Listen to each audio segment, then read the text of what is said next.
We'll get started. Kelly Eco. Hey, Vic, John just finished speaking about, small ball and not having a big on the floor. How do you prefer, I guess, offensively at least, do you prefer, having a traditional big like Christian Wood or the version you're playing now? This is my first time playing small ball, so it's an adjustment. I think it is an adjustment for everyone. And at the end of the day, we can only do so much. We got to work with what we got. You know what I'm saying?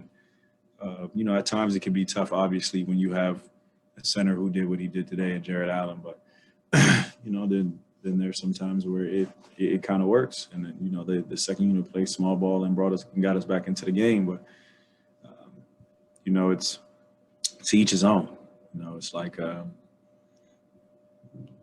It's like your greatest strength is your greatest weakness. It's you gotta pick your poison. There are times where it can work, and then there are times where it's tough. And most guys in the league right now, most teams in the league don't necessarily play that way. They have a traditional center that rolls and pops and stuff like that. But at the end of the day, this whole year has been an adjustment for me.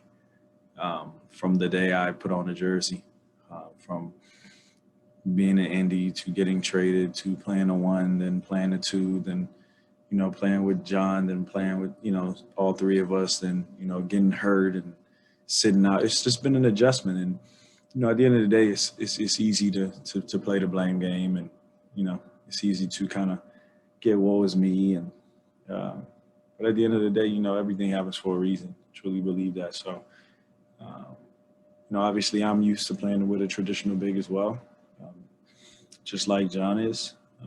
We just got to work with what we got right now, and we got to figure out a way to win. We're not going to wake up and have a center tomorrow or for the next game. So we got to figure out a way to beat Toronto and work with what we got. And at the end of the day, everything's a learning lesson. You got to take the good from the bad, and you just got to stay even keel. Like I said, it's easy to go to the south. It's easy to go the bad route, but I'm going to just stay positive and just continue to just keep getting better, and control what I can control. And things will eventually turn around for the better. Jonathan Fagan. You mentioned things turning around. You guys are last in the NBA in three-point shooting percentage and take, I believe, the third most. Does that turn around? Does that get better and they start going, or do you need to be able to generate different kinds of looks? I think a lot of that has to do with just the change in lineups, the change in everything. How can you be consistent at something if there is no real consistency? You know what I'm saying? Like the guys in the league that are making those threes, how many minutes do they have together with their actual starting five? If you can write that down and let me know, I would love to hear that, because I guarantee it's nowhere near what we got. We don't have no minutes together. Not for real. Not as much as those other guys do. And yes, you might say it's just shooting and everything, but it's about rhythm. It's about spots. It's about knowing where guys are, guys' favorite spots. And basketball isn't just you just go out there and you just shoot and run up and down. There's games within the game as well. You know what I'm saying? And obviously it's not an excuse. You know what I'm saying? But I'm just being real with you. I feel like we get great looks. I feel like we get awesome looks, and I just feel like we just don't make them. And at the end of the day, we can sit here and try to figure out and then put it under a microscope and try to dissect it bit by bit why we're not making shots, or we can just figure out a way to make shots. And I think with time, as things get more consistent, I believe you'll see more consistency from this team. And a lot of the stuff we can't control, like me getting hurt on a dude landing on my foot, I can't really control that. I was trying to make a play for the team, a defensive play for the team. The dude landed on my foot, I can't really control that. I had to sit out for about 2 weeks. You know what I'm saying? And that messes it up when a guy like me comes back and then I have to, adjust, and the team has been playing for 2 weeks a certain way. And you know what I'm saying? It's a lot of adjustments, but that's a part of life. I mean, that's how it's going to be. You just got to figure it out. I'm gonna figure it out. I've been resilient my whole life. You know what I'm saying? So this isn't any different. I'm just gonna continue to keep getting better. Thank you. Brian Burfield. How did you feel health-wise, just being back on the floor, getting your legs back up under you? I felt pretty good, pretty decent. I was on minute restriction, obviously, because I missed 2 weeks, which is unfortunate. But for the most part, it felt pretty good just to be out there playing again. Took me some time to kind of catch my rhythm, but it is what it is, man. I'm just gonna go out there and just keep playing, having fun, being aggressive. Everything else will take care of itself. Like I said, it'll come in a wave, in a crazy way, and I'll be ready for it. Definitely, I'll be playing at a high level again, so I have no concerns. Ryan Herrera.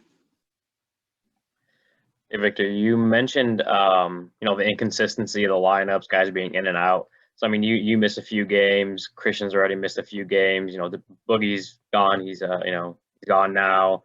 You were only here for a month before the injury anyway. So, just how hard and how tough does it make being successful, or for the team to be successful when there really is no consistency in the lineup every other game?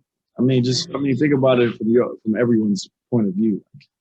If you coming into your job every day and your boss is giving you something different every single day, as far as your environment, your workplace, what your role is different every day, and you have to. But they expect the same thing from you. They expect a positive result. It's tough, man. When your environment isn't, you have to adjust. When it's not consistent, your environment isn't consistent, you always have to adjust. You know what I'm saying? And when it's something new every day, and it can be tough. But, at the end of the day, like I said, man, everything happens for a reason. We'll take two more. Go. Yeah. Oh, I'm sorry. No, go ahead. You was right. I was rapping. We'll take two more. Adam Spolin. Vic, what you brought up with the lineups, I believe that the most used 5-man lineup with the Rockets this season involves James. So is there kind of a feeling that when Christian does get back, that this team can make some sort of a run? We shall see. We shall see. Only time will tell. Spencer Davies.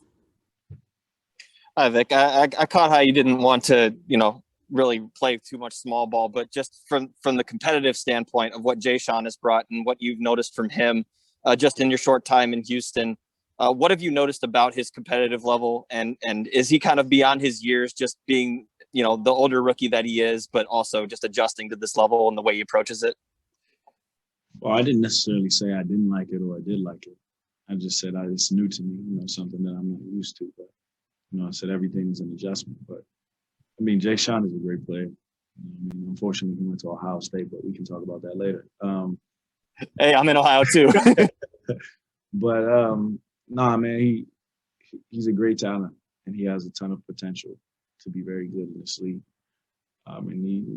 What's great about him is everything we've asked of him, he's done. And that's huge, you know what I'm saying? Especially we've thrown him in many different scenarios. He's guarded many different people. He's had to learn many different coverages. He's had to play with many different lineups. He goes out there and he plays as hard as he can. And, you can't necessarily teach that. Some of the plays he makes is outstanding. You know what I'm saying? And he understands that he has room to grow, and he's willing to learn. When guys like that are that age and young in the league and are willing to learn from guys who have, paid their dues. You know what I'm saying? That speaks volume about a person, not only as a basketball player, but as a human being. You know what I'm saying? So as he continues to get better, as he continues to learn, as he continues to just get used to playing NBA basketball, the sky's the limit for him. Thanks, go Bucks. Appreciate your time. Thanks.